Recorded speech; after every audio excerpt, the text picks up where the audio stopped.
लेकमा पाउने जडीबुडी मोर्चाको लागि है यो काट्दैछौँ। यो चाहिँ भर्खरै होइन जङ्गलबाट टिपेर ल्याएको। अहिले चाहिँ यो पुरा चाहिँ झारहरू सेलेक्सन गरेर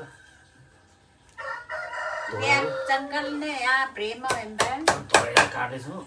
यसले पुरा कटिङ गरेर पकाउनुपर्छ।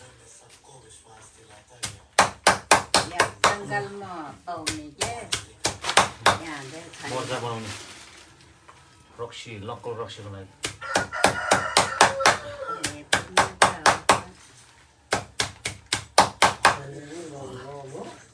पुरा काट्नुपर्छ।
ल फाइनली कटिङ भइसकेको छौँ।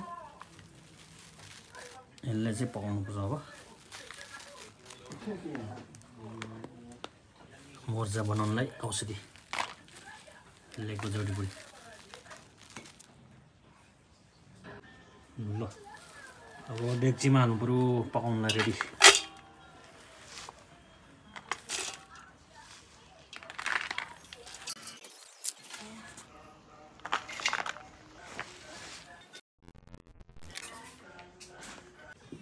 डेक्ची भरे ल पुरा पकाउनुपर्छ आगो।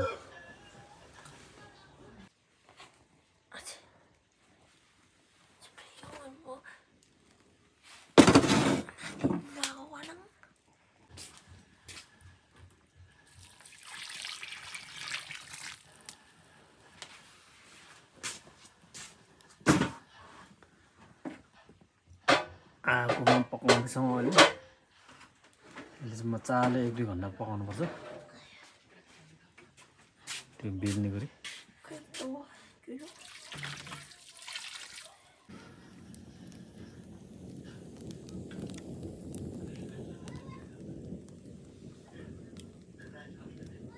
यसलाई चाहिँ छोपेर पुरा पकाउनुपर्छ 1-2 घन्टा। अनि यसलाई पिठो मोल्नुपर्छ अनि घाममा सुकाउनुपर्छ। मर्चा अनि रेडी हुन्छ लोकल मर्चा अर्ग्यानिक। ल गाउँघरको चलन यस्तो छ गाइस। रक्सी पार्नलाई मर्चा बनाउँदै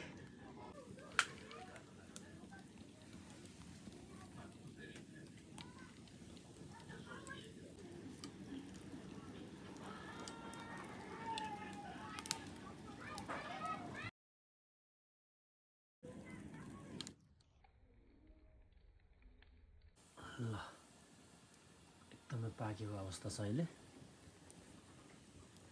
2 घन्टामा उमालिसक्यो यसले बोइल गरिसक्यौँ। मर्जा बनाउनलाई रेडी। जडीबुडी है, लेगको जडीबुडी पुरा 90 डिग्री हिटिङमा है फक्क उमालिसक्यो अघि। ल यो चाहिँ मर्चा है बनाउँदैछौँ अहिले आमाले। पुरा त्यो जडीबुडी झोलमा चाहिँ होइन पिठो हालेर पकाएर बनाएको।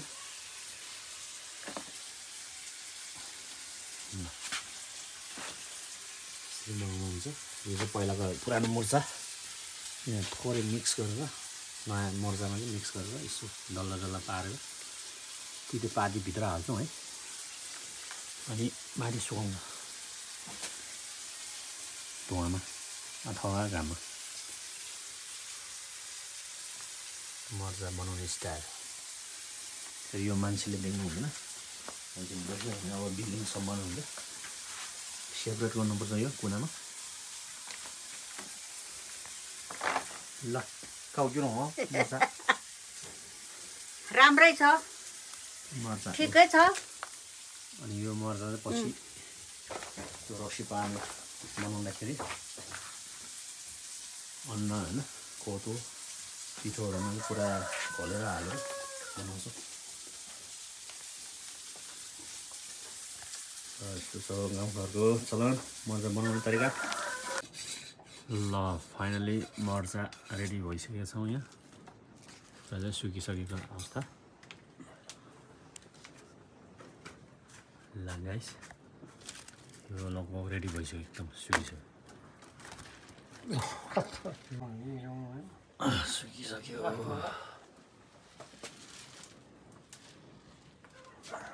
मर्चा सुकाउने ठाउँ यो चाहिँ गाउँघरमा। घाम त्यति लागेको अवस्था छैन बाहिर, अहिले पानी परिरहेको अवस्था छ। त्यही भएर यो 1-2 दिन मजाले सुकायौँ हामीले धुवामा। ल अहिले चाहिँ यो मर्चा युज गर्नलाई रेडी भइसक्यौँ।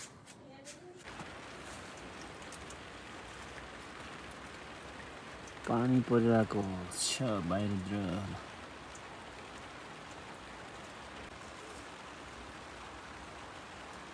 त्यही पानी पर्छ यार गाउँघरतिर। बर्खा सकेको छैन, अझै 1-2 हप्ता लाग्छ होला मनसुन बाहिरिनुको लागि। अब दसैँमै लगभग आउन लागिसकेको छ, 10-12 दिनभित्र। अहिले गाइस अहिले यो दृश्य लाप्राकबाट प्रसारित गर्नेछौँ।